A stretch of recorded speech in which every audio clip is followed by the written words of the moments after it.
ஓம் தத்புருஷாய வித்மகே வக்ரதுண்டாய தீமகே தன்னோ தந்தி பிரசோதயாத்.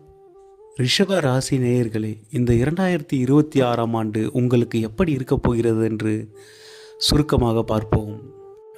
மென்மையான மனம் படைத்த ரிஷப ராசி நேயர்களே, மிகவும் அழகானவர்கள். நீங்கள் எப்பொழுதும் சிரித்த முகத்துடனேயே காட்சியளிப்பீர்கள். தாய் உள்ளம் கொண்டவர்கள், அதீத கற்பனை வளமுடையவர்கள், கலை மற்றும் இலக்கியத்தில் அதிக ஆர்வம் உள்ளவர்கள். கலை மற்றும் இலக்கியத்தின் பிறப்பிடமே ரிஷபராசியாகும். ஏனென்றால் சுக்கிர பகவானின் ஆட்சி வீடு ரிஷபராசியாகும். உங்களின் கற்பனை திறனானது அளவற்றது. மற்ற ராசிகளுடன் ஒப்பிடும் பொழுது ரிஷபராசியின் கற்பனை திறனானது அளவற்றதாக இருக்கும். உதாரணத்திற்கு நம் இசைஞானி இளையராஜாவை எடுத்துக்கொள்ள, மிகுந்த மன வலிமை உடையவர்கள் ரிஷபராசிக்காரர்கள். உங்களை யாராலும் பிரெயின் வாஷ் செய்யவே முடியாது.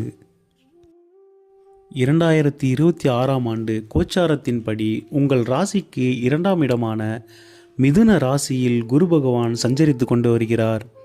உங்கள் ராசிக்கு 4ஆம் இடமான சிம்ம ராசியில் கேது பகவான் சஞ்சாரம் செய்கிறார். 10ஆம் இடமான கும்ப ராசியில் ராகு பகவான் சஞ்சரித்து கொண்டிருக்கின்றார். 11ஆம் இடமான லாபஸ்தானத்தில் சனி பகவான் சஞ்சாரம் செய்கிறார். வருட கோள்களான குரு பகவான், ராகு பகவான், சனி பகவான்